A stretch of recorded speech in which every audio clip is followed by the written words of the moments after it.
जय हिंद एवरीवन, मेरा नाम सुजीत है और आज हम लोग इस बचे हुए chapter means the cell unit of life को कंप्लीट करेंगे। बिना समय गवाए जल्दी से शुरू करते हैं। क्या कहता है यूकैरियोटिक सेल, जरा देखना। कह रहा है the eukaryotes include all the प्रोटिस्ट्स, plants, animals and fungi. Whittaker के क्लासिफिकेशन सिस्टम में टोटल किंगडम जो थे वो 5 थे: Monera, protista, fungi, Plantae and Animalia. एक मोनेरा को छोड़ के सारे के सारे जो मेंबर्स हैं protista, fungi, Plantae and Animalia, वह सभी के सभी यूकैरियोट है। सिर्फ और सिर्फ मोनेरा जो है वह प्रोकैरियोट है। In eukaryotic cells, there is an extensive compartmentalization of cytoplasm through the presence of membrane-bound organelles.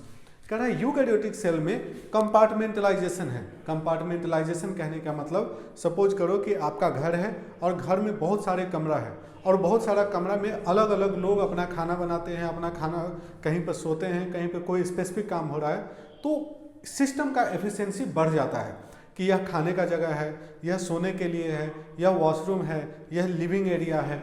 लेकिन सपोज कर लो कि उतना ही बड़ा एरिया हो लेकिन वो बस एक हॉल हो, उसमें कोई कमरा नहीं हो, वॉशरूम का कोई जगह नहीं हो, बस एक ही हॉल में जो भी कुछ करना, तो वो क्या है, उसका एफिशिएंसी डाउन हो जाता है। प्रोकैरियोटिक सेल में क्या था कि बस एक साइटोप्लाज्म था और उसी में डीएनए वगैरह फ्लोट कर रहा था। कोई ऐसा नहीं कि दूसरा कोई कंपार्टमेंट आया, मेम्ब्रेन बाउंड ऑर्गेनल आए कि यह न्यूक्लियस है जहाँ पे सिर्फ जेनेटिक मटेरियल होगा, यह इंडोप्लाज्मिक रेटिकुलम है जहाँ पे सिर्फ प्रोटीन का सिंथेसिस होगा। ऐसा कुछ भी नहीं था। यूकैरियोटिक सेल में मेम्ब्रेन बाउंड ऑर्गेनल आया और specific membrane bound organelle specific काम को परफॉर्म करने लगा, जिसकी वजह से यूकैरियोटिक सेल का एफिशिएंसी मीन्स एनर्जी का जो प्रोडक्शन का एफिशिएंसी है वह इंक्रीज हो गया। राइट, कह रहा है eukaryotic cells possesses an organized nucleus with a nuclear envelope। जो यूकैरियोटिक सेल है, यूकैरियोटिक सेल के पास क्या है, एक न्यूक्लियस है और न्यूक्लियर के पास मेम्ब्रेन है जिसे हम न्यूक्लियर मेम्ब्रेन कहते हैं। क्या कहते हैं, इसके पास एक मेम्ब्रेन है जिसे हम न्यूक्लियर मेम्ब्रेन कहते हैं, न्यूक्लियर मेम्ब्रेन कहते हैं। और इसी के अंदर किसका प्रेजेंस होता है, हमारे genetic material, that is the DNA. In addition, eukaryotic cells have a variety of complex locomotory and cytoskeletal structures। और इस यूकैरियोटिक सेल में इस न्यूक्लियस के अलावा और भी बहुत सारे स्ट्रक्चर्स होते हैं, जैसे कि गोल्जी अपरेटस, सिस्टर्नी, इस बहुत सारे स्ट्रक्चर्स आपको इस यूकैरियोटिक सेल में देखने को मिलेगा। Their genetic material is organized into chromosomes। और इसका जो जेनेटिक मटेरियल है जो कि न्यूक्लियस के अंदर है वह किसके फॉर्म में ऑर्गेनाइज है, क्रोमोसोम के फॉर्म में ऑर्गेनाइज है। किसके फॉर्म में, क्रोमोसोम के फॉर्म में। All eukaryotic cells are not identical. पर जितने भी यूकैरियोटिक सेल्स हैं, किसकी किसकी बात कर रहा है, protista, fungi, Plantae and Animalia, सारे के सारे यूकैरियोटिक सेल्स के जो सेल्स है वो सारे के सारे आइडेंटिकल नहीं है। अलग अलग जो यूकैरियोटिक सेल्स हैं, जैसे एनिमल का यूकैरियोटिक सेल अलग होगा, प्लांट का यूकैरियोटिक सेल अलग होगा, प्रोटिस्टा का, फंजाई का, सबका अलग अलग होगा। Plant and animal cells are different as the former possesses cell wall, plastids and a large central vacuole which are absent in animal cells।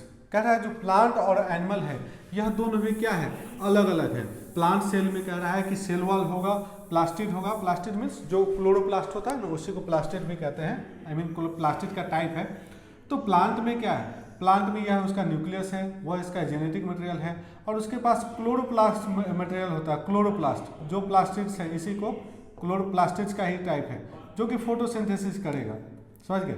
इसके पास सेल वॉल भी है, इसके पास सेल वॉल भी है और इसके पास एक लार्ज स्ट्रक्चर वैक्यूल भी है जो कि एनिमल सेल में एब्सेंट होता है। वहीं पे एनिमल सेल को हम देखेंगे तो एनिमल सेल में सेंट्रियोल होता है जो कि प्लांट सेल में एब्सेंट है, जो कि प्लांट सेल में absent. Understood? Kara, on the other hand, animal cells have centrioles which are absent in almost all plant cells।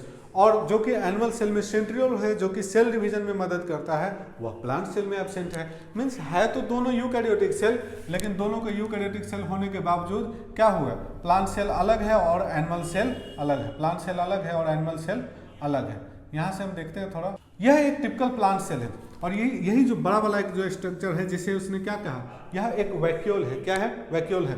और इसके अंदर जो जेनेटिक मटेरियल प्रेजेंट है इसी को कहते हैं न्यूक्लियस। ये पूरा न्यूक्लियस है और यह सेंट्रल पोर्शन वाले को न्यूक्लियोलस कहेंगे, अभी देखेंगे। और यह जो वाला एरिया जो आप देख रहे हो यह प्लांट का सेल वॉल है। क्या है? सेल वॉल है। और इसके पास यह जो वाला एरिया है इसे क्लोरोप्लास्ट कहते हैं, जो कि फोटोसिंथेसिस में मदद करेगा। और भी बहुत सारा चीज़ है जो कि यूकेरियोटिक सेल में, जैसे माइटोकॉन्ड्रिया यहाँ पे, या स्मूथ एंडोप्लाज्मिक रेटिकुलम, ये तो एनिमल में भी मिलता है। जैसे कि मिडिल लैमेला है तो सिर्फ और सिर्फ कहाँ पे मिलेगा? प्लांट सेल में। एनिमल सेल में जरा देखो, ये तो प्लांट सेल हो गया। एनिमल सेल देखो कैसा है, यह एनिमल सेल। एनिमल सेल को देखोगे तो एनिमल सेल में आपको कोई वैक्यूल नजर नहीं आएगा, उसमें आपको माइटोकॉन्ड्रिया जरूर नजर आएगा, एंडोप्लाज्मिक गोल्जी अपरेटस ये सब नजर आएगा, और इसमें क्लोरोप्लास्ट नजर नहीं आएगा। लेकिन इसके पास एक स्ट्रक्चर है जिसका नाम है सेंट्रियोल, जो कि प्लांट सेल में नहीं था। और यह सेंट्रियोल किस में मदद करता है? सेल डिवीजन में। बाकी जितने नाम सब दिए हुए हैं सबको अभी हम एक एक करके देखेंगे क्या क्या है। दोनों में कॉमन है, प्लांट सेल और एनिमल सेल दोनों में कॉमन है। प्लांट सेल और एनिमल सेल दोनों में कॉमन है। कह रहा है let us now look at individual cell organelles to understand their structure and function। अब हम एक एक के सेल ऑर्गेनल को गौर से देखेंगे जो कि यूकैरियोट में पाया जाता है, उसके स्ट्रक्चर को और उसके फंक्शन को। पहला है सेल मेम्ब्रेन, जो यह सेल है अपना, ठीक है, यह सेल है, यह उसका न्यूक्लियस है, इसके अंदर जेनेटिक मटेरियल है। यह जो बाहर वाला एरिया है जो इस सेल को बना कर रखता है और अपने अंदर साइटोप्लाज्म को रखता है, इस एरिया, इस वाले स्ट्रक्चर को हम सेल मेम्ब्रेन कहते हैं। क्या कहते हैं? सेल मेम्ब्रेन कहते हैं। The detailed structure of the membrane was studied only after the advent of electron microscope in the 1950 के दौरान जब इलेक्ट्रॉन माइक्रोस्कोप का डिस्कवरी हो गया तब जाके किसका ज़्यादा डिस्कवरी हुआ, किसका ज़्यादा स्टडी हो पाया? Cell membrane. 1950 समझ रहे हो, मीन्स इंडिया जब इंडिपेंडेंस हो गया था उस टाइम की बात कर रहा है। Meanwhile chemical studies on the cell membrane, especially in human red blood cell, enabled the scientists to deduce the possible structure of plasma membrane। और जो केमिकल स्टडी किया गया किस पे? ह्यूमन के आरबीसी सेल पे, और उस पर स्टडी करके यह पता लगाया गया कि एक्चुअल में जो सेल मेम्ब्रेन है वह कैसा हो सकता है, वह कैसा हो सकता है। कह रहा है these studies show that the cell membrane is mainly composed of lipids and proteins. और यह जो स्टडी हुआ आरबीसी में, रेड ब्लड सेल की बात कर रहा है, उससे यह पता चला कि सेल मेम्ब्रेन जो है वो बना होता है किसका? प्रोटीन का और लिपिड का। किसका बना होता है? प्रोटीन का और लिपिड का। कह रहा है the major lipids are phospholipids that are arranged in a bilayer. Major जो कंपोनेंट है सेल मेम्ब्रेन का वह फॉस्फोलिपिड है, और कैसे अरेंज होता है? बाइलेयर में। ऐसा देखो, यह एक फॉस्फोलिपिड का एग्जाम्पल है। एक यह वाला पोर्शन जो होता है ऊपर वाला, इसे हाइड्रोफोबिक पार्ट कहते हैं। क्यों? क्योंकि हाइड्रोफिलिक, क्यों? क्योंकि ये वाटर से अट्रैक्ट करता है। लेकिन यह वाला जो कार्बोहाइड्रेट वाला पार्ट है यह हाइड्रोफोबिक है, यह पानी से दूर भागते रहता है, इसलिए इसको बोलते हैं हाइड्रोफोबिक पार्ट। और यह एक लिपिड है, और लिपिड का यह जो लेयर है, जैसे कि एक यह बन गया, ये एक यह बन गया, ऐसा एक यह बन गया, यह एक यह बन गया, ऐसा एक यह बन गया, एक यह बन गया, और उल्टा ये ऐसा ऐसा ऐसा ऐसा। सो यह लिपिड है, और लिपिड का दो लेयर, यह ऊपर वाला एक लेयर, यह वाला, और एक नीचे वाला लेयर। और दोनों में जो हेड पार्ट है वो बाहर की तरफ है, और जो टेल पार्ट है वह अंदर की तरफ चला गया, सो दैट कि वह एक्वस एनवायरनमेंट को, वाटर को फेस न कर सके। क्यों? क्योंकि इसका जो टेल पार्ट है वह कैसा है? हाइड्रोफोबिक है। कैसा है? हाइड्रोफोबिक है। Also the lipids are arranged within the membrane with the polar head towards the outer side and the hydrophobic tails towards inner part। Polar head बाहर की तरफ रहेगा और हाइड्रोफोबिक पार्ट जो नॉन पोलर टेल जो है वो कहाँ रहेगा? अंदर की तरफ रहेगा। कहाँ रहेगा? अंदर की तरफ। This ensures that the non polar tail of saturated hydrocarbon is protected from the aqueous environment. और यह जो है नॉन पोलर टेल जो है, हाइड्रोफोबिक पार्ट जो है, वह एक्वस एनवायरनमेंट से प्रोटेक्टेड रहता है। कब प्रोटेक्टेड रहा? जब इसका लिपिड बाइलेयर का फॉर्मेशन हो गया तब। जब लिपिड बाइलेयर का फॉर्मेशन हो गया तब। नाउ ओके ना, कह रहा है in addition to phospholipid membrane also contains cholesterol. एक मॉलिक्यूल होता है जो कि कोलेस्ट्रॉल कहलाता है और वो लिपिड में, जैसे यहाँ पे अभी दोबारा दिखाऊंगा, वह कोलेस्ट्रॉल भी उसमें प्रेजेंट रहता है। Later biochemical investigation clearly revealed that the cell membranes also possesses protein and carbohydrate. बाद में जब स्टडी किया गया तो यह पता चला कि सेल मेम्ब्रेन में सिर्फ लिपिड ही नहीं है, प्रोटीन भी है और कार्बोहाइड्रेट भी है। सेल मेम्ब्रेन में सिर्फ लिपिड नहीं है, कार्बोहाइड्रेट भी है और प्रोटीन भी है। The ratio of protein and lipid varies considerably in different cell types. और यह जो रेशियो है प्रोटीन और लिपिड का, वह वेरी करता है अलग अलग सेल में। In human beings the membrane of the erythrocyte has approximately 52% protein and 40% lipid. जो आरबीसी है ह्यूमन का, उसमें 52% प्रोटीन होता है और 40% लिपिड होता है। हालांकि आप देखोगे कि जो सेल मेम्ब्रेन है उसमें ज़्यादा लिपिड होता है, कम प्रोटीन होता है, पर यहाँ पर ज़्यादा प्रोटीन है और कम लिपिड है। कारण यह है कि आरबीसी में जो हीमोग्लोबिन होता है ना, वह भी प्रोटीन होता है जिसका काम होता है ऑक्सीजन को कैरी करना from lung to tissue. Depending on the ease of extraction membrane proteins can be classified as integral and peripheral. अभी यहाँ पे आपको दिखलाता हूँ कि जो प्रोटीन पार्ट है, जो प्रोटीन पार्ट देखो, यह जो मैंने कहा कि लिपिड बाइलेयर है और लिपिड बाइलेयर में जो प्रोटीन पोर्शन होता है वो दो टाइप का होगा। एक तो इस ये देखो, ये वाला ऐसा वाला जो था, ये पोलर अंदर वाला ऐसा है, ऐसा है, ये पूरे में ऐसा ही बना हुआ है। गौर से देखोगे ना तो आपको पता चलेगा ऐसा है, धंसा हुआ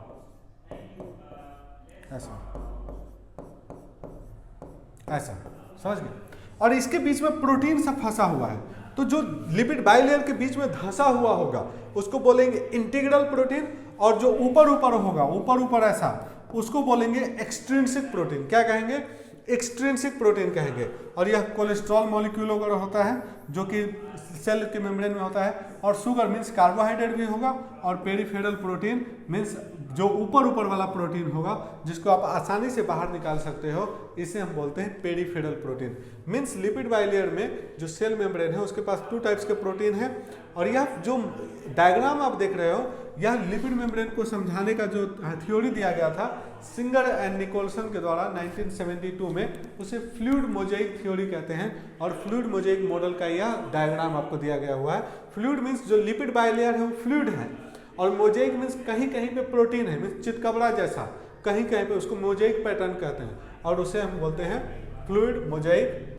कह रहा है an improved model of structure of cell membrane was proposed by Singer and Nicholson 1972, widely accepted as fluid mosaic model।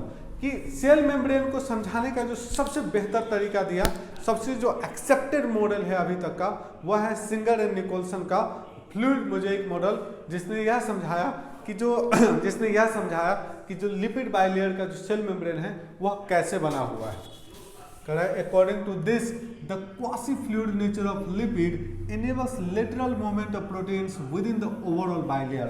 और फ्लूइड मोज़ेइक मॉडल के अकॉर्डिंग जो क्वासी मीन्स ना तो ज़्यादा गाढ़ा है और ना तो ज़्यादा वो लिक्विड जैसा है, तो ऐसा जो है उसे हम बोलते हैं फ्लूइड मोज़ेइक, जो क्वासी फ्लूइड कहते हैं। और उसमें प्रोटीन जो हो जाता है वो लेटरल मूवमेंट करते रहता है, दाएं बाएं वो घूम सकता है, क्योंकि बहुत सॉलिड भी नहीं है और बहुत पानी जैसा लिक्विड भी नहीं है, थोड़ा सा है। जैसे गुलाब जामुन का चाशनी कैसा होता है वैसा, कि धीरे धीरे गुलाब जामुन फ्लोट कर सकता है, वैसा। This ability to move within the membrane is measured as its fluidity. और यह जो सेल मेम्ब्रेन का है, यह जो एबिलिटी है जिसमें प्रोटीन मूव कर सकता है सेल मेम्ब्रेन में, इसको हम कैसे मेजर करते हैं? उसके फ्लूइडिटी के टर्म में। मीन्स यह सेल मेम्ब्रेन का फ्लूइडिटी कैसा है, क्या कम है मीन्स ज़्यादा लिक्विड जैसा होगा, फ्लूइडिटी ज़्यादा है, फ्लूइडिटी कम है तो गाढ़ा होगा, और फ्लूइडिटी ज़्यादा होगा तो मीन्स लिक्विड जैसा होगा। कैसा होगा? लिक्विड जैसा।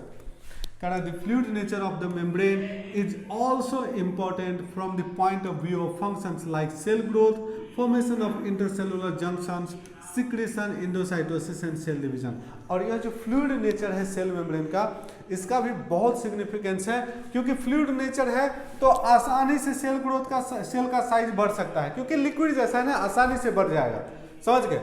दूसरा है इंटरसेलुलर जंक्शन, एक सेल दूसरे सेल से आसानी से जंक्शन बना सकता है ताकि वह मटेरियल को एक्सचेंज कर सके। क्यों?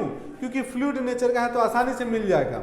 उसके बाद है सिक्रीशन, कोई चीज को आसानी से रिलीज भी कर सकता है सेल के बाहर। एंडोसाइटोसिस, किसी चीज को अपने अंदर इनगल्फ कर लिया कोई सेल प्लाज्मा मेम्ब्रेन के थ्रू, उसको बोलते हैं एंडोसाइटोसिस। एंड अल्टीमेटली जब एक सेल डिवाइड करता है दो सेल में तो क्या, उसे क्या कहते हैं? Cell division.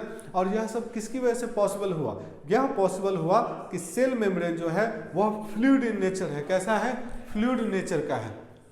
कह रहा है one of the most important functions of the plasma membrane is the transport of the molecules across it। जो सबसे इंपॉर्टेंट एस्पेक्ट है प्लाज्मा मेम्ब्रेन का वह यह है कि जो मेम्ब्रेन के अक्रॉस मॉलिक्यूल का ट्रांसपोर्टेशन होते रहता है। मीन्स जैसे कि यह लिपिड बाइलेयर है तो इसके अंदर कुछ आएगा और इसके बाहर भी कुछ जाएगा, लेकिन हर एक मॉलिक्यूल ऐसा नहीं होगा कि आ जाएगा, और जरूरी नहीं है कि अंदर से सारा मॉलिक्यूल बाहर चला जाएगा। कुछ ही मॉलिक्यूल को अपने अंदर आने देगा और कुछ ही मॉलिक्यूल को अपने से बाहर जाने देगा। The membrane is selectively permeable to some molecules present on either side of it. Selectively permeable means दोनों तरफ कुछ कुछ मॉलिक्यूल्स है, लेकिन वह अलाउ करेगा कि ठीक है तुमको आना है और तुमको नहीं आना है, इसलिए इसको कहते हैं सेलेक्टिव परमिएबल है। परमिएबल मीन्स अलाउ करेगा अपने से क्रॉस होने को, अपने से पास होने को, लेकिन सेलेक्टिव मीन्स चूज करेगा कि तुमको आने दूंगा और तुमको नहीं आने दूंगा। समझ गया क्या? उसको बोलते हैं selective permeable. Many molecules can move briefly across the membrane without any requirement of energy and this is called passive transport। बहुत सारा मॉलिक्यूल जो है, मान लो कि इस सेल के एक तरफ, बहुत सारे मॉलिक्यूल में सेल के एक तरफ बहुत सारा मॉलिक्यूल ज़्यादा हो गया है, बहुत ज़्यादा हाई कंसंट्रेशन है यहाँ पे और यहाँ पे कम है, तो क्या होगा? हाई कंसंट्रेशन से लो कंसंट्रेशन अपने आप मूव करेगा, इसमें हमें कोई एनर्जी देने की जरूरत नहीं होगी। और ऐसा ट्रांसपोर्ट जहां पर हाई कंसंट्रेशन से लो कंसंट्रेशन में सब्सटेंस मॉलिक्यूल मूव करेगा अक्रॉस द मेम्ब्रेन, उसे हम कहते हैं पैसिव ट्रांसपोर्ट। क्या कहते हैं? Passive transport. कह रहा है neutral solutes may move across the membrane by the process of simple diffusion along the concentration gradient that is from higher concentration to the lower. उसी की बात कर रहा हूँ। जो न्यूट्रल सॉल्यूट्स है मीन्स वो उस पर कोई चार्ज नहीं हो, ऐसा नहीं हो कि चार्ज होगा तो फिर नहीं जाने देगा। तो न्यूट्रल सॉल्यूट्स आसानी से हाई कंसंट्रेशन से लो कंसंट्रेशन या मूव कर सकता है और इसी को हम बोलते हैं passive transport. Water may also move across this membrane from higher to lower concentration। और वाटर जो है, वाटर भी हाई कंसंट्रेशन से लो कंसंट्रेशन मूव करेगा across the cell membrane, means cell membrane से होते हुए, और इस मूवमेंट को हम बोलते हैं डिफ्यूजन, सॉरी इस डिफ्यूजन को बोलते हैं ऑस्मोसिस। क्या कहते हैं? ऑस्मोसिस। कह रहा है movement of water by diffusion is called osmosis. यह जो मूवमेंट हुआ वाटर का high concentration to low concentration across the plasma membrane, उसे बोलते हैं ऑस्मोसिस। क्या कहते हैं? ऑस्मोसिस। मीन्स है तो वह भी पैसिव ट्रांसपोर्ट ही, लेकिन क्योंकि वाटर का डिफरेंस में बात कर रहे हैं तो स्पेशल नाम दे दिया गया उसको osmosis. Osmosis. The polar molecules cannot pass through the non-polar lipid bilayer, they require a carrier protein of the membrane to facilitate their transport across the membrane। अभी आपने कहा कि न्यूट्रल सॉल्यूट जो है वह आसानी से मूव कर जाएगा सेल मेम्ब्रेन के थ्रू, पर जो पोलर है मीन्स जो चार्ज्ड मॉलिक्यूल है वह सेल मेम्ब्रेन से पास नहीं कर पाएगा, और उसके लिए बीच में एक प्रोटीन का स्ट्रक्चर का जरूरत पड़ेगा जिसके थ्रू वो पोलर मॉलिक्यूल पास करेगा और उसके थ्रू फैसिलिटेट करेगा। और अगर उसमें एनर्जी लगेगा तो उसे हम कहेंगे एक्टिव ट्रांसपोर्ट। हो सकता है फैसिलिटेटेड ट्रांसपोर्ट पैसिव भी हो पैसिव भी हो, लेकिन अगर एनर्जी लग गया उसमें, अगर मान लो कि लो कंसंट्रेशन से हाई कंसंट्रेशन भेजने की जरूरत पड़ गई with the expenditure of ATP means energy, तब ऐसे ट्रांसपोर्ट को हम बोलेंगे active transport. A few ions और molecules are transported across the membrane against their concentration gradient, that is from lower to a higher concentration. Such transport is an energy dependent process in which ATP is utilized and is called active transport. means sodium potassium pump एक protein का नाम है। देखो यहाँ पे कोई चीज कम था, यहाँ पे कोई चीज कम था और यहाँ पे कोई चीज का उसी का कॉन्सेंट्रेशन ज्यादा था, तो लॉजिकली तो ये होना चाहिए कि यहाँ से यहाँ जाए, लेकिन नहीं, अब कम से ज्यादा की तरफ फिर आएगा, कम से ज्यादा की तरफ। तो इसमें क्या होगा, एनर्जी का जरूरत पड़ेगा, एटीपी का खर्च होगा। और जब अगर कोई चीज का मूवमेंट हो कम से ज्यादा की तरफ with the help of ATP, ऐसे ट्रांसपोर्ट को हम कहते हैं एक्टिव ट्रांसपोर्ट। और यह एक प्रोटीन का नाम है जिसका नाम है सोडियम पोटेशियम पंप, वह प्रोटीन का नाम, समझ गए। और सोडियम पोटेशियम पंप किसका एग्जाम्पल है, एक्टिव ट्रांसपोर्ट का। किसका एग्जाम्पल है, एक्टिव ट्रांसपोर्ट का। नेक्स्ट है सेल वॉल।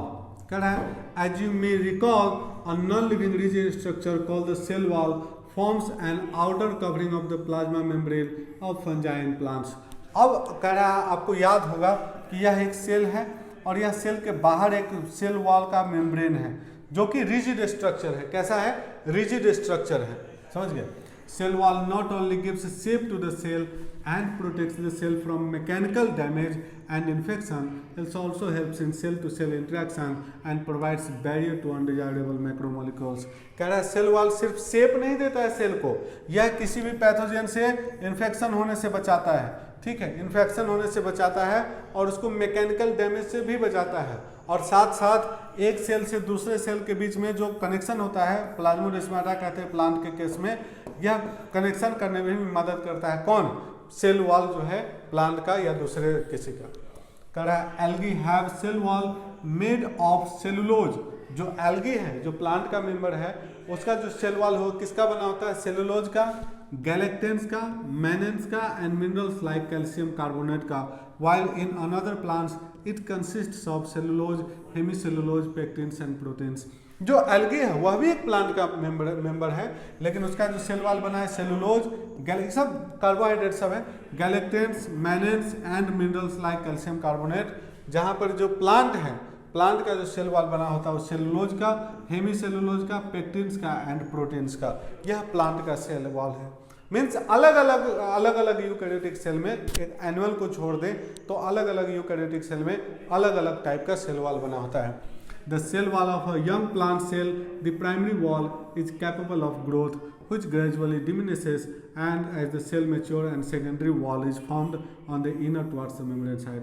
जो प्राइमरी वॉल होता है वो प्राइमरी वॉल क्या होगा, मैच्योर करेगा और अंदर की तरफ यह जो है वह सेकेंडरी वॉल होगा, ठीक है, यह सेकेंडरी वॉल है और पहले वाला जो वॉल था ये प्राइमरी वॉल है। और प्राइमरी वॉल मैच्योर करके क्या कर जाएगा, सेकेंडरी वॉल में कन्वर्ट हो जाएगा। और सेकेंडरी वॉल कैसा होता है, रिजिड होता है। कैसा होता है, रिजिड होता है। और सेकेंडरी वॉल कहाँ पे होगा, inner side of the cell membrane. करा the middle lamella is a layer mainly of calcium pectate which holds or glues the differentiated neighboring cells together। The cell wall and middle lamella may be traversed by plasmodesmata which connect the cytoplasm of neighboring cells।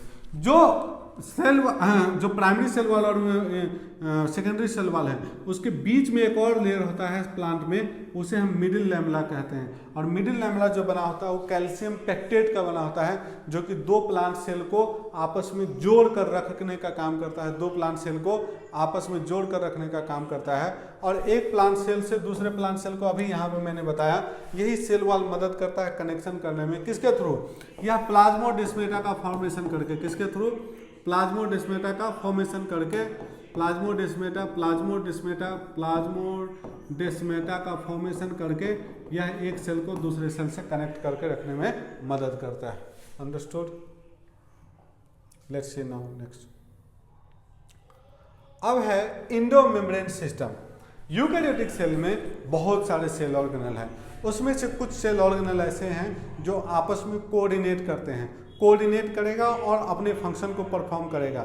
Means पहले मैं काम कर लूँ, उसके बाद तुम कर लेना, उसके बाद वो करेगा, उसके बाद वो करेगा, और वो कोऑर्डिनेशन में काम करते हैं। और ऐसे ऑर्गेनल जो आपस में कोऑर्डिनेट करते हैं उसको कहते हैं Indo membrane system. Total endomembrane system जो यूकैरियोट सेल में है वो है 4। पहला endoplasmic reticulum, Golgi apparatus, lysosome and vacuole, और एक एक करके हम सबको देखेंगे। इंडोमेम्ब्रेन सिस्टम कह रहा while each of the membranous organelle is distinct in terms of its structure and function, many of these are considered together as an endomembrane system because their functions are coordinated। हर जो cell organelle है वह अलग अलग है, हर cell organelle अलग अलग है, लेकिन इसमें से कुछ सेल ऑर्गेनल आपस में कोऑर्डिनेट करके काम करते हैं, इसलिए उसको हम कहते हैं इंडोमेम्ब्रेन सिस्टम। उसको हम कहते हैं इंडोमेम्ब्रेन सिस्टम।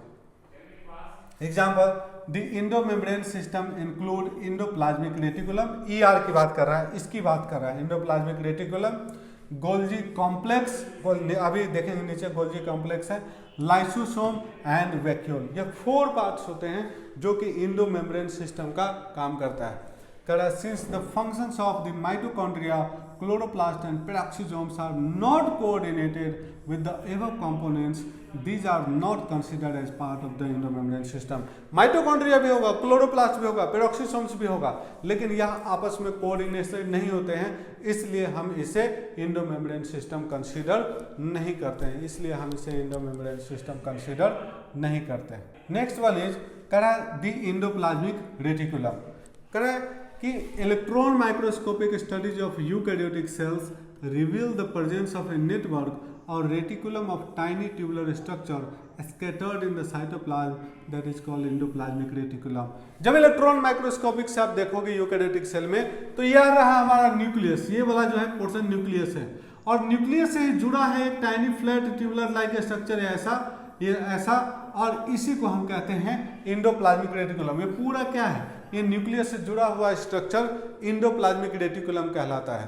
करा hence the endoplasmic reticulum divides the intracellular space into 2 distinct compartments, that is the luminal inside the endoplasmic reticulum and extra luminal cytoplasmic compartment. देखो, जब endoplasmic reticulum tube like structure है तो इसके अंदर का भी जगह होगा, तो यहाँ अंदर वाली जगह को बोलेंगे लुमिनल, क्या कहेंगे, लुमिनल, और यह जो बाहर वाला जगह है जो कि साइटोप्लाज्म है उसे कहेंगे एक्स्ट्रा लुमिनल। क्या कहेंगे उसको, एक्स्ट्रा लुमिनल कहेंगे, एक्स्ट्रा लुमिनल कहेंगे उसको कहेंगे एक्स्ट्रा लुमिनल। कह रहा है the endoplasmic reticulum often shows ribosomes attached to their outer surface. जो इंडोप्लाज्मिक रेटिकुलम है उसके ऊपर देखो राइबोसोम्स है, राइबोसोम्स मींस वो प्रोटीन सिंथेसिस, प्रोटीन का फैक्ट्री कहलाता है। जहां पे भी राइबोसोम नजर आ जाए, छोटा सा स्ट्रक्चर होता है, ऑर्गेनल होता है, प्रोकैरियोट और यूकैरियोट दोनों में पाया जाता है, और यहाँ पर इंडोप्लाज्मिक रेटिकुलम के साथ अटैच्ड है, उसे हम कहते हैं फैक्ट्री ऑफ प्रोटीन। और अगर राइबोसोम इंडोप्लाज्मिक रेटिकुलम पे अटैच्ड है तो उसे हम कहेंगे रफ इंडोप्लाज्मिक रेटिकुलम, क्योंकि रफ इन अपीयरेंस होता है, ऐसा दिखेगा कि रफ स्ट्रक्चर, इसलिए उसको रफ इंडोप्लाज्मिक रेटिकुलम कहते हैं। The endoplasmic reticulum bearing ribosomes on their surface is called rough endoplasmic reticulum. In the absence of ribosomes, they appear smooth and are called smooth endoplasmic reticulum. और कभी कभी क्या होता कि जिस इंडोप्लाज्मिक रेटिकुलम पे जहां पर राइबोसोम एब्सेंट है वहां पे क्या स्मूथ अपीयरेंस होगा, इसलिए उसको कहते हैं smooth endoplasmic reticulum, smooth endoplasmic reticulum. The rough endoplasmic reticulum is frequently observed in the cells actively involved in protein synthesis and secretion। अभी मैंने कहा कि जहां पे राइबोसोम तुमको नजर आ जाए वह प्रोटीन सिंथेसिस करेगा, और रफ इंडोप्लाज्मिक रेटिकुलम पे राइबोसोम है, इसका मतलब वह क्या कर रहा होगा, प्रोटीन का सिंथेसिस, क्या कर रहा होगा, प्रोटीन का। They are extensive and continuous with the outer membrane of the nucleus। Extensive मतलब कि बड़ा होता है और कॉन्टिन्यूअस है, और outer membrane of the nucleus से, डायरेक्ट न्यूक्लियस से क्या है, यह अटैच्ड है। क्या है ये, देखो ना ये एरिया, यह डायरेक्ट न्यूक्लियस से अटैच्ड है। क्या है, डायरेक्ट न्यूक्लियस से अटैच्ड है। The smooth endoplasmic reticulum is a major site for synthesis of lipid in animal cells। Lipid like steroidal hormones are synthesized in smooth endoplasmic reticulum। जो steroidal hormones होते हैं और जो लिपिड का synthesis है वह कौन करता है, स्मूथ इंडोप्लाज्मिक रेटिकुलम। कौन करता है, स्मूथ इंडोप्लाज्मिक रेटिकुलम। नेक्स्ट है गोल्जी अपैरेटस। गोल्जी अपैरेटस कह रहा है Camillo Golgi first observe the densely stained reticular structure near the nucleus. 1898 में एक साइंटिस्ट है जिनका नाम है कैमिलो गोल्जी, और उन्होंने पहली बार एक स्ट्रक्चर का देखा जो कि इंडोप्लाज्मिक रेटिकुलम के बगल में था, और उसको उन्होंने नाम दिया, अपने ही नाम पे दे दिया नाम। कितना अच्छा साइंटिस्ट था, अपने नाम पे ही नाम दे दिया। उन्होंने कहा उसको गोल्जी एपरेटस। एपरेटस मतलब छोटा छोटा चीज़ है जो एक सिस्टम बना हुआ है। क्या है? सिस्टम बना हुआ है। These were later named Golgi bodies after him, उनके नाम पर ही इसका नाम रख दिया Golgi apparatus, Golgi body. They consist of many flat disc shaped sac or cisternae of 0.5 micrometre to 1 micrometre in diameter. These are stacked parallel to each other, और यह जो है देखो गौर से, ये क्या है? एक दूसरे के पैरेलली स्टैक्ड है। कैसा है? पैरेलली स्टैक्ड है। Varied number of cisternae are present in Golgi complex. The Golgi cisternae are concentrically arranged near the nucleus with the distinct cis or the forming face। ठीक है, अब यह जो स्ट्रक्चर है, मैंने कहा यह जो स्ट्रक्चर है जो कि फेस करेगा किसको? इंडोप्लाज्मिक रेटिकुलम को, इंडोप्लाज्मिक रेटिकुलम को, और इंडोप्लाज्मिक रेटिकुलम से प्रोटीन्स वगैरह सब बन के निकलेगा, और इसका पैकेजिंग का काम करेगा गोल्जी एपरेटस। तो जो सरफेस इंडोप्लाज्मिक रेटिकुलम को फेस करेगा और रिसीव करेगा प्रोटीन्स वगैरह को या किसी भी मॉलिक्यूल को, तो उसे हम बोलेंगे फॉर्मिंग फेस, या इसे सिस फेस बोलते हैं। सिस फेस समझते हो? एक साथ रहता है तो सिस, या इसे कॉन्वेक्स भी कहते हैं। सिस कॉन्वेक्स, या इसे हम फॉर्मिंग फेस भी कहते हैं। वह फेस जो कि डायरेक्ट किसको फेस कर रहा है? इंडोप्लाज्मिक रेटिकुलम को। इसको हम फॉर्मिंग फेस भी कहते हैं, इसको फॉर्मिंग फेस भी कहते हैं। और वह एरिया जो कि अब यहाँ से पैक्ड मटेरियल, पैक्ड फॉर्म में मटेरियल जो निकलेगा, जो कि दूर है, उसे हम बोलते हैं ट्रांस, उसे कहते हैं ट्रांस, या कॉनकेव, या उसी को कहते हैं मैच्योरिंग फेस, या उसी को कहते हैं मैच्योरिंग फेस, उसी को कहते हैं मैच्योरिंग फेस, उसी को कहते हैं मैच्योरिंग फेस। ट्रांस, कॉनकेव या मैच्योरिंग फेस कहते हैं, ट्रांस फेस या मैच्योरिंग फेस कहते हैं। Correct? Face and concave trans or the maturing face, the cis and trans face of Golgi organelle are entirely different but interconnected। जो cis face है, जो कि इंडोप्लाज्मिक रेटिकुलम को फेस कर रहा है, वह अलग है, और जो मैच्योरिंग फेस है वह बिल्कुल अलग है, लेकिन दोनों कनेक्टेड होते हैं। कैसे होते हैं? कनेक्टेड होते हैं। The Golgi apparatus principally performs the function of packaging of materials to be delivered either to the intracellular targets or secreted outside the cell। Golgi apparatus का काम क्या है? पैकेजिंग करने का। पैकेजिंग किसको करेगा? जो सामान बनाया कौन? इंडोप्लाज्मिक रेटिकुलम, उसको करा। Materials to be packed in the form of vesicles from the endoplasmic reticulum fuse with the cis face of the Golgi apparatus and move towards the maturing face. जो materials pack होगा किसके? Vesicle के form में, ऐसा छोटा छोटा, वो pack होके बाहर निकलेगा किसके? कहाँ से? मैच्योरिंग फेस से।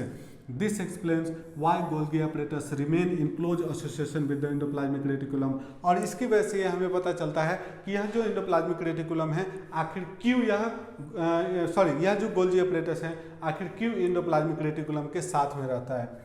A number of proteins synthesized by ribosomes on the endoplasmic reticulum are modified in the cisternae of Golgi apparatus before they are released from its transphase। बहुत सारा प्रोटीन पार्ट है जो कि वो उसके साथ लिपिड अटैच कर देगा, ग्लूकोज कार्बोहाइड्रेट अटैच कर देगा, और सब काम किसका है? सब काम है गोल्जी एपरेटस का। Golgi apparatus is the major important site for the glycoproteins and glycolipids. वही मैंने कहा कि यह ग्लाइकोप्रोटीन्स मीन्स ग्लूकोज कार्बोहाइड्रेट और प्रोटीन के साथ जोड़ देगा, और ग्लूकोज कार्बोहाइड्रेट और प्रोटीन को लिपिड के साथ जोड़ देगा। किसका काम है? यह काम है मेनली इंडोप्लाज्मिक रेटिकुलम का। नेक्स्ट है लाइसोसोम। करा these are membrane bound vesicular structures formed by the process of packaging in the Golgi apparatus. ऐसा ये बैग लाइक स्ट्रक्चर होगा, और इसमें बहुत सारा एंजाइम्स वगैरह होगा, या बहुत सारा मटेरियल वगैरह होगा, और यह क्या है? ये पैक्ड मटेरियल है। और पैकिंग कहाँ पे हुआ था? गोल्जी कॉम्प्लेक्स में। The isolated lysosomal vesicles have been found to be very rich in almost all types of hydrolytic enzymes. Hydrolytic enzymes मतलब जो बॉन्ड तोड़ने वाला एंजाइम होता है ना, प्रोटीएज वाला, हाइड्रेज वाला, कार्बोहाइड्रेज वाला, उसको बोलते हैं। और optimally active at the acidic pH. और यह सारे के सारे एंजाइम है वह कब एक्टिव रहेगा? एसिडिक पीएच पे। These enzymes are capable of digesting carbohydrates, proteins, lipids and nucleic acids. और यह जो एंजाइम है यह किस चीज का क्या कर सकता है, यह कार्बोहाइड्रेट, प्रोटीन, लिपिड और न्यूक्लिक एसिड को डाइजेस्ट कर सकता है. Now the next one is vacuole. The vacuole is the membrane bound space found in the cytoplasm. It contains water, sap, excretory product and other materials not useful for the cell. The vacuole is bound by a single membrane called tonoplast. Vacuole जो है वो plant cell में मिलता है. कहाँ पे मिलता है? प्लांट, और भी जगह पे मिलता है लेकिन मेनली प्लांट सेल पे मिलता है. और इसके अंदर कुछ कुछ मटेरियल होता है और इसका जो सिंगल मेम्ब्रेन से बाउंडेड रहता है जिसे हम टोनोप्लास्ट कहते हैं. In plant cells, the vacuoles can occupy up to 90% of the volume of the cell. या up to 90% वॉल्यूम को ऑक्यूपाई कर सकता है किसमें? प्लांट सेल में. In plants, the tonoplast facilitate the transport of number of ions and other materials against the concentration gradient into the vacuole. यहाँ से मतलब कि against means कम से ज़्यादा की तरफ भी भेज सकता है. कौन? यह जो vacuole है वो. Hence, their concentration is significantly higher in the vacuole than in the cytoplasm. कह रहा है कि जो साइटोप्लाज्म में कि इसमें जो है किसी भी मिनरल्स वगैरह का कंसंट्रेशन ज़्यादा है compare to cytoplasm. In amoeba, the contractile vacuole is important for osmoregulation and excretion. Amoeba में जो एक वैक्यूल होता है कॉन्ट्रेक्टाइल वैक्यूल, वह वैक्यूल जब मूव करता है तो जिसकी वजह से वो क्या कर सकता है, वह ऑस्मो रेगुलेशन मीन्स अपने बॉडी का पीएच, टेम्परेचर सब कौन मेंटेन कर पाता है, उसका जो कॉन्ट्रेक्टाइल वैक्यूल है वो. In many cells, as in protists, food vacuoles are formed by engulfing the food particles. जो प्रोटिस्ट होते हैं जब वो फूड पार्टिकल को इनगल्फ कर लेता है तो वह भी किसके फॉर्म में स्टोर होता है, वैक्यूल के फॉर्म में. अब हम नेक्स्ट देखेंगे, आज यहीं तक देखते हैं, एक मिनट, आज यहीं तक देखते हैं. उसके बाद अपना कुछ कुछ सेल ऑर्गेनल सब रह गया है. माइटोकॉन्ड्रिया रह गया है, प्लास्टिक्स में क्लोरोप्लास्ट वगैरह रह गया है, सिलिया फ्लैजिला है और उसके बाद न्यूक्लियस है, न्यूक्लियस के बाद क्रोमोसोम है. बस इतना चैप्टर मीन्स एक लेक्चर और लगेगा फिर इसको खत्म करेंगे. और नेक्स्ट जो चैप्टर देखेंगे वो होगा biomolecules. See you in the next chapter. जय हिंद.